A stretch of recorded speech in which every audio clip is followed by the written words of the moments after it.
জানো তো এখন একদম সময় পাচ্ছি না ভিডিও করার, তাও এই ভিডিওটা ছিল, ভাবলাম একটু ভয়েস করে দিয়ে দিই।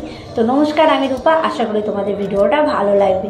তো আমি পিৎজা বানিয়েছিলাম। পিৎজাটা কীভাবে বানিয়েছিলাম, এক বাটি ময়দা, তার সাথে একটু অয়েল নিয়ে নিয়েছিলাম, আর একটু বেকিং সোডা, একটু বেকিং পাউডার, আর একটুখানি নুন আর একটু চিনি দিয়ে ময়দাটা ডো আর দই দিয়ে, মানে এক বাটি দই দিয়ে আমাকে ময়দাটা মাখতে হয়েছিল। ময়দাটা খুব নরমও করিনি, খুব শক্ত করিনি, খুব সুন্দরভাবে ময়দাটা মাখিয়েছিলাম যাতে ময়দাটা আমার একটু ভালো সফট হয়।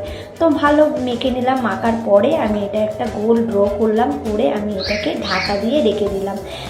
এটা আমি রেখে দিলাম প্রায় আধ ঘন্টা মতন, কারণ পিৎজাটা ফুলবে, নাহলে ফুলবে না, তার জন্য আমি এটাকে আধ ঘন্টা ঢাকা দিয়ে রেখে দিলাম। চলো কী কী লাগছে, এবার ক্যাপসিকাম নিয়ে নিলাম, একটা টমেটো নিয়ে নিলাম, একটু চিকেন নিয়ে নিলাম, একটু চিজ নিয়ে নিলাম, একটু টমেটো সস আর একটু পিৎজার সস, সব কিছু উপকরণ নিয়ে আমি পিৎজাটা বানিয়েছি। তো ছোটো ছোটো করে আমি ক্যাপসিকামগুলো কুচিয়ে নিচ্ছি। কুচানোর পরে আমি টমেটোটাও কুচিয়ে নিলাম, তারপর একটু পেঁয়াজ কুচিয়ে নিলাম, তারপর আমি মেরিনেট করে রেখে দিয়েছিলাম একটু। তারপরে সব উপকরণ কুচানোর পরে ক্যাপসিকামটাও কুচিয়ে নিলাম। তারপর সব কুচানোর পরে আমি সব আলাদা আলাদা করে ভাগে ভাগে রেখে দিলাম। এইবারে আমি কি করব, একটা যেহেতু এটা রুটির মতন করে একটু বেলতে হবে, তো আমি একটা রুটির মতন করে একটা ড্রো সব কিছু একসাথে কুচিয়ে রাখলাম। রাখার পরে এবার আমি একটুখানি শুকনো ময়দার গুঁড়ো নিয়ে এবার এটাকে একটু বেলে নিলাম। এটা ঠিক যেমন রুটি করা হয় সেইভাবে আমি একটা গোল করে বেলে নিলাম।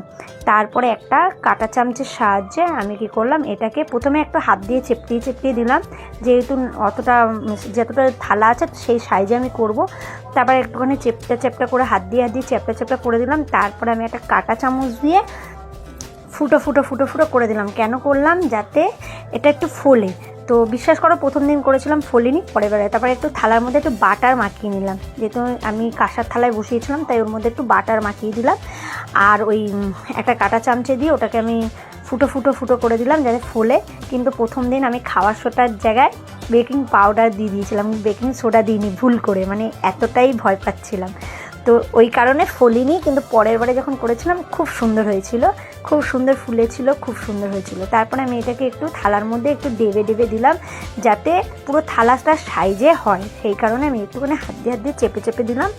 আর একটু কাঁটা চামচ দিয়ে একটু গর্ত করে দিলাম। তারপর ওপরে একটু টমেটো সস দিয়ে ওটাকে একটু মাখিয়ে নিলাম ভালো করে।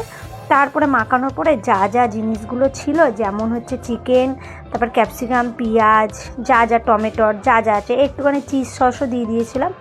তো এরপরে সব কিছু একটু মাখিয়ে দিলাম। দেওয়ার পরে এবারে আমি টমেটোর, পেঁয়াজ, তারপরে ক্যাপসিকাম, চিকেনটাই আগে আমি ছিটিয়ে দিয়েছিলাম। তো সব কিছু উপকরণ একটু করে সাজিয়ে, ভালো করে একটু সুন্দর করে সাজিয়ে এবার আমি এটাকে কি করব, এবার এটা গরম কড়াইতে ভাত দেওয়াটা না খুঁজে পাচ্ছি না, বিশ্বাস করো, সব হারিয়ে গেছে।